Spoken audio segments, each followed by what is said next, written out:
Hello, everybody. Welcome to my daily live. So, today I want to talk about why you need boundaries and how to implement them. And if you're a workaholic, just like me, it's really easy to overwork yourself and burn out, right? I'm very ambitious, I'm very high achieving. When you have high goals, you're working too much without any boundaries, and actually, it can give you the opposite effect. And over time, it's actually easy to just lose the passion for whatever it is that you're doing.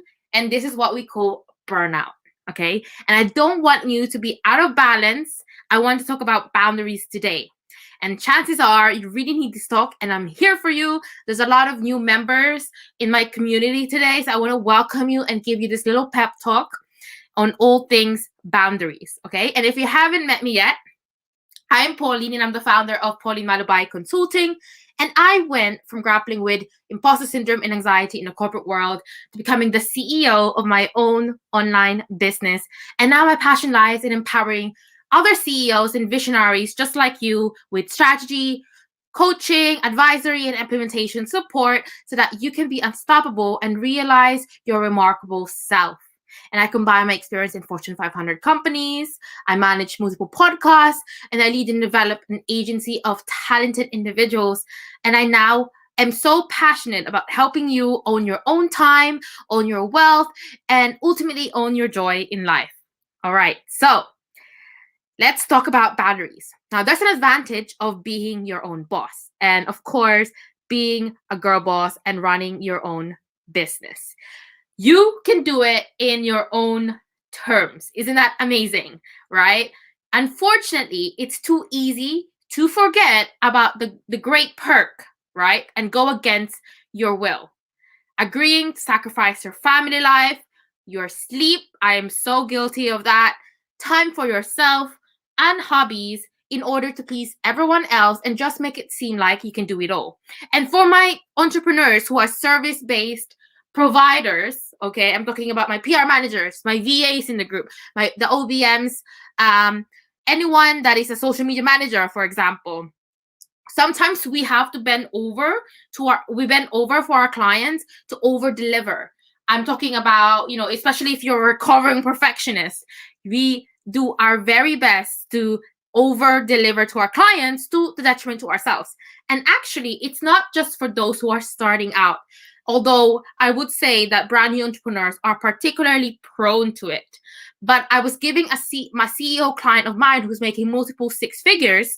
I had to really check her in one of our meetings because she was on a road to burnout. She was really bending over backwards for one of her corporate clients. And I honestly had to give her a pep talk on scarcity mindset because she was bending over backwards trying to cater to this corporate client schedule when it didn't fit in with her family time. So this is something that you really need to check, even if you're a brand new entrepreneur, you're a scaling up entrepreneur, or you're already a very established one. Okay. My question to you is, why would you even do that? Remember, you are running your own thing to add to your life. When you are losing a group of things and you're out of balance, remember that is when everything else falls. So before it happens, think of your non-negotiables.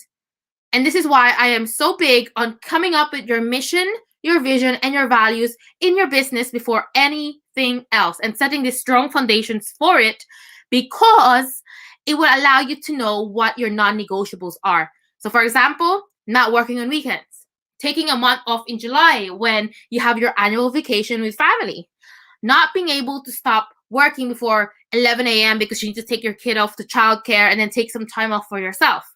Whatever it may be, just list all of these things and actually start talking about them. For me, I try not to work before 11 a.m. And the reason for that is I have a solid morning routine. I like to check in with internal projects within PMC. And I don't do any client work before 11 a.m. I don't touch any client work at all if I can help it. And I make sure with my clients that I make that very, very clear. Okay, so you may be afraid, of course, and I'm talking to my brand new entrepreneurs, to establish these boundaries, and you might come across too harsh, for example. That might be a doubt in your head. But trust me, people will not care that much. In fact, if you're actually upfront with everything you do and what people can expect from you, it may seem like you have your life together and people will actually respect you more. So I want you to list this in your contract agreement, talk about it with your team, your new client, introduce it to your new clients. And the sooner you do these boundaries and you place it, especially in the onboarding stage, and if you don't have an onboarding process, please make sure that you set that up. I can give you some training on that as well. Just give me a DM. Your clients and everyone else should know that something's wrong if they can schedule a meeting with you or expect work done in some of the times that you're saying you're not working. Okay, and this brings me back to a really important point, and that is to respect the boundaries that you've set for yourself. Because if you don't respect the boundaries that you set for yourself, how do you expect other people to, well, respect it, right? So make sure that you respect your own boundaries and you have self-respect and follow through. And if anyone tries to impose on your boundaries, call them out. Tell them that this is what we've agreed upon. This is my set working hours. And make sure that you actually enforce those boundaries, right? So they should understand that they can only receive a reply to their email at the time that you're checking it, not when they please. And this is something that I had to learn the hard way. I always tell my team of a particularly difficult client that we had in the agency that just was sending numerous amount of communications at all hours, and we really had to let that time go, right? This is something that you need to really respect because your boundaries are so important at regulating your energy. And as an entrepreneur, it's all about your energy. Same goes the other way around, right? You need to know your team's and client boundaries as well, okay? Maybe they've never given it much thought, so it's good so you can come forward and try to make everything work for all parties in the long run, right? It goes without saying, but remember, if you want others to take your boundaries into consideration, you should follow and be respectful of others as well, okay? And I always say this to my team, I don't mind whatever hours you work as long as you reply within this set hours, so I know that you're actually getting the stuff done. But I don't pester them. I don't tell them, you haven't replied. Make sure that you are getting people's time zones, especially in remote teams. Communication is key, and make sure that every single member that you onboard in your team knows how to communicate within your boundaries, and you know how to communicate within their boundaries. So important. So now let's talk about implementation. So where do you need to start? Well, I want you to just create the list of all the times you're not available and think of your non-negotiables. Be tough with yourself and make it work. After you've determined your boundaries and you have a clear idea of how you want to work, talk it through with your team members and your existing clients. It may not happen immediately, but if you start working on it and implementing those boundaries over time, you'll get to the place you want to be in. And I want you to remember that action speaks louder than words. If you've established that you don't work on weekends, then don't do it. Simple as that. If people see that you're working each Saturday and Sunday, then they're not going to respect boundaries and nothing will change. Another thing that may help is to actually talk about these boundaries with your family and friends. They can help you to be accountable and check up on you. And if you need, you can even have a business coach help you with this. This is something that I help out with. So that's it for now. I think that is all my top tips.